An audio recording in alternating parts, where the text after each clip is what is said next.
आज हम प्लानिंग के कुछ इंपॉर्टेंट क्वेश्चंस को डिस्कस करेंगे। सबसे पहला है, बताइए main aspects of the concept of planning.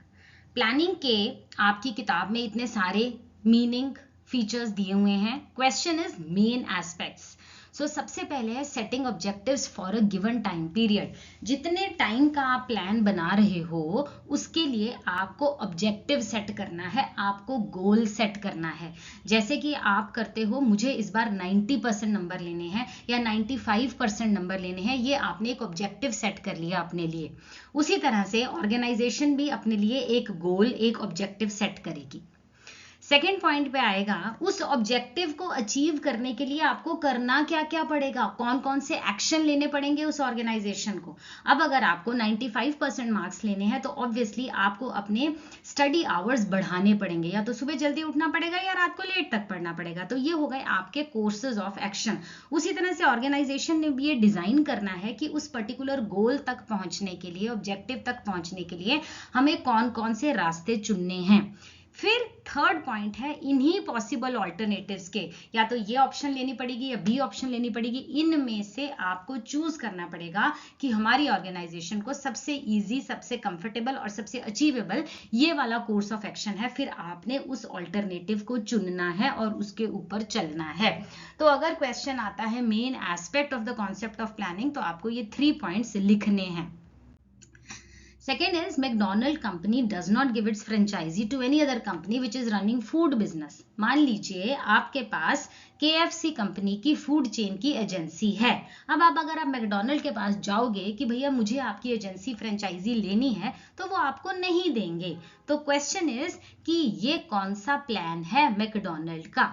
हमारा आंसर है ये कंपनी की पॉलिसी है। उस मैकडोनल्ड कंपनी की पॉलिसी है कि अगर कोई ऑलरेडी किसी फूड चेन से जुड़ा हुआ है तो हम उसको अपनी एजेंसी, अपनी फ्रेंचाइजी नहीं देंगे। So the answer is policy. जैसे कि नो क्रेडिट पॉलिसी होती है कितनी कंपनीज की, हम आपको माल नहीं भेजेंगे जब तक आप हमें पैसा अकाउंट में नहीं डालोगे, उधारी पर आपको प्रोडक्ट नहीं मिलेगा। वो भी क्या है, वो होती है policy. The answer is policy. Next is, give to limitations of planning which are beyond the control of organization. एक ऑर्गेनाइजेशन ने बहुत अच्छे से अपना प्लान बनाया, इंप्लीमेंट कर रही है, लेकिन ऐसी 2 कमियां बताइए कि वो चाहकर भी वो प्लानिंग उनको कॉन्कर नहीं कर सकती, प्लानिंग के बावजूद प्लानिंग फेल हो गई। ऐसी 2 एग्जांपल्स दो। पहला है नेचुरल कैलेमिटी, बाढ़ आ जाए, फ्लड आ जाए, है ना, सूखा पड़ जाए, अर्थक्वेक आ जाए, इस तरह की हम प्लान नहीं कर सकते, ये हमारे बस के बाहर है। Second is change in fashion trend, change in market, change in technology. अचानक से कोई टेक्नोलॉजी ऐसी आ जाती है तो हमारी प्लानिंग जो है वो फेल हो जाती है। जैसे कि कुछ साल पहले आप देखिए कि कार्ड बिजनेस इतना ज्यादा था, बर्थडे कार्ड जा रहा है, थैंक यू कार्ड जा रहा है, लेकिन ये मोबाइल ने सब वो कार्ड बिजनेस बंद कर दिया। तो ये क्या है, ये चेंज इन टेक्नोलॉजी है। तो इस तरह की लिमिटेशंस हैं प्लानिंग की, जो एक ऑर्गेनाइजेशन के कंट्रोल के बिल्कुल बाहर हैं। Next question is, sometimes planning fail despite the best effort of the management. Management ने बहुत ज्यादा अच्छे से प्लान बनाए, सब कुछ किया, लेकिन फिर भी फेल हो गए। क्या ऐसे हो सकता है, होता है तो क्यों होता है? आंसर इज जी हाँ, हम इस स्टेटमेंट से बिल्कुल एग्री करते हैं कि मैनेजमेंट के बेस्ट एफर्ट्स के बावजूद भी प्लानिंग फेल हो जाती है। सबसे पहला पॉइंट है, planning leads to rigidity. Rigidity क्या होती है? कट्टरपंथी। आपने एक प्लान बना लिया सीनियर मैनेजमेंट ने, और जूनियर लेवल तक वो प्लान आपके हाथ में आ गया।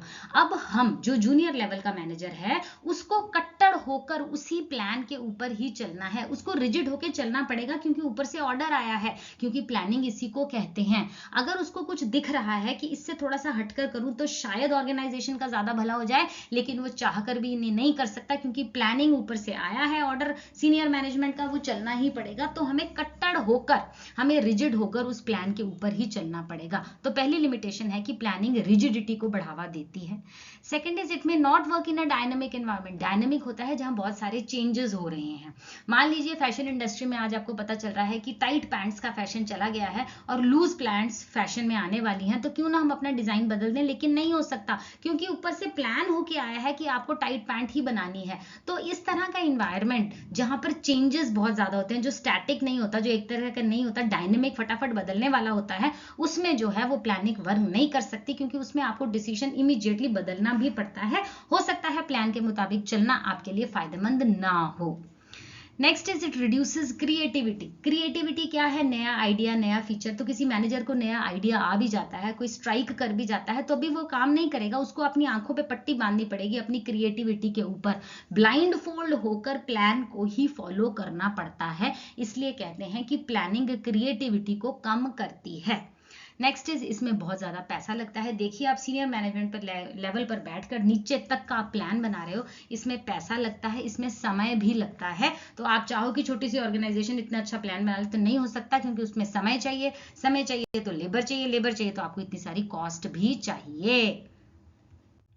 Next is give to examples of internal premises. Premises का क्या मतलब होता है? प्रेमिसेस होता है अजम्पशन, अजम्पशन अबाउट फ्यूचर, है ना। तो आने वाले समय के लिए आप एक एज्यूम कर लेते हो, उसको बोलते हैं internal premises.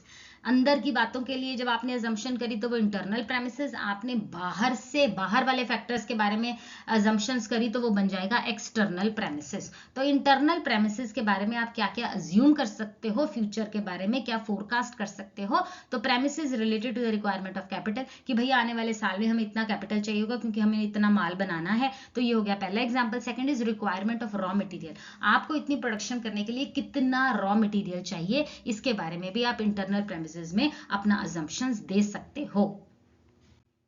Next is external premises, वो assumptions जो आप कंपनी के बाहर वाले फैक्टर्स के बारे में फोरकास्ट करते हो, उसको बोलेंगे external premises. assumption regarding the government policy, present government किन किन नक्शे कदम पर चल रही है, उसकी आने वाली पॉलिसी ऐसी हो सकती है, ये हम अज्यूम कर सकते हैं। Second is assumptions regarding competitor policy, अब जो हमारा कॉम्पिटिटर मार्केट में है वो किस तरह से अपना प्रोडक्ट लॉन्च करेगा, कितने पैसे में लॉन्च करेगा, क्वालिटी देखेगा, क्वांटिटी देखेगा, इस तरह की assumptions क्या कहलाएंगी? आपका एक्सटर्नल प्रेमिसेस।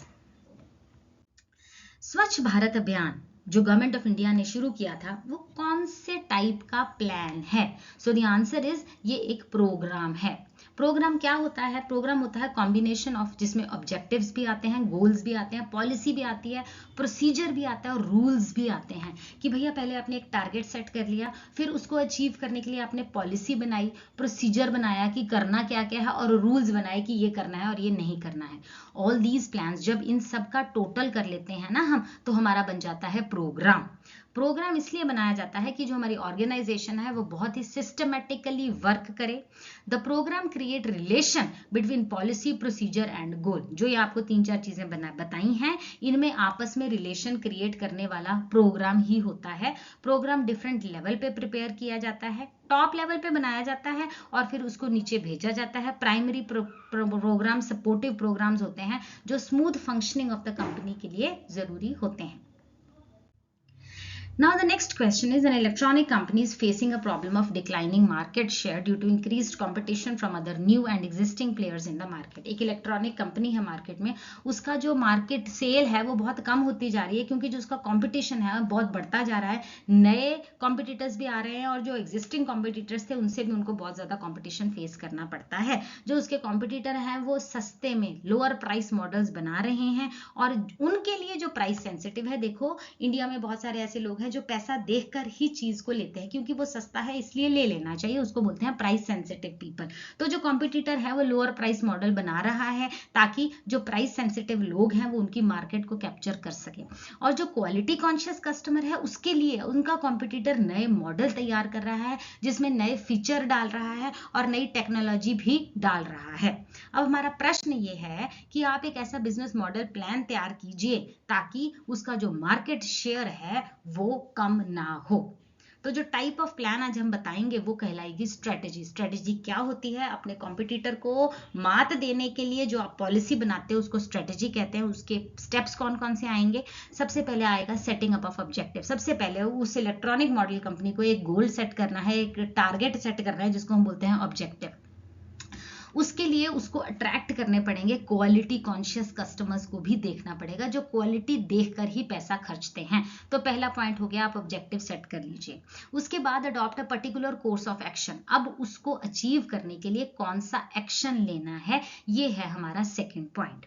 उसके लिए कंपनी लेटेस्ट टेक्नोलॉजी जो है वो इंपोर्ट कर सकती है और अपने रिसर्च और डेवलपमेंट के ऊपर ज्यादा पैसे खर्च सकती है। उसके बाद थर्ड पॉइंट आता है, जो भी उसने ये कोर्स ऑफ एक्शन डिसाइड किया है उसके ऊपर पैसा खर्चना पड़ेगा, जिसको बोलेंगे allocating resources to achieve the company के objective. Company must try to import technology. अब इंपोर्ट करने के लिए आपको पैसा खर्चना पड़ेगा। अगर आपको R&D के ऊपर, रिसर्च एंड डेवलपमेंट के ऊपर करना है, तब भी आपको एक्स्ट्रा फंड्स देने पड़ेंगे। आपको इस तरह से लोग हायर करने पड़ेंगे, नौकरी पे रखने पड़ेंगे, जिनको लेटेस्ट नॉलेज होगी नई टेक्नोलॉजी के बारे में। तो ये है हमारा बिजनेस मॉडल प्लान इस कंपनी के लिए। आज का आर्टिकल यहीं खत्म होता है। कोई डाउट हो तो आप प्लीज कमेंट सेक्शन में पूछ सकते हो। प्लीज मेरे चैनल को लाइक कीजिए, सब्सक्राइब कीजिए। Thank you for watching. Stay safe, stay blessed.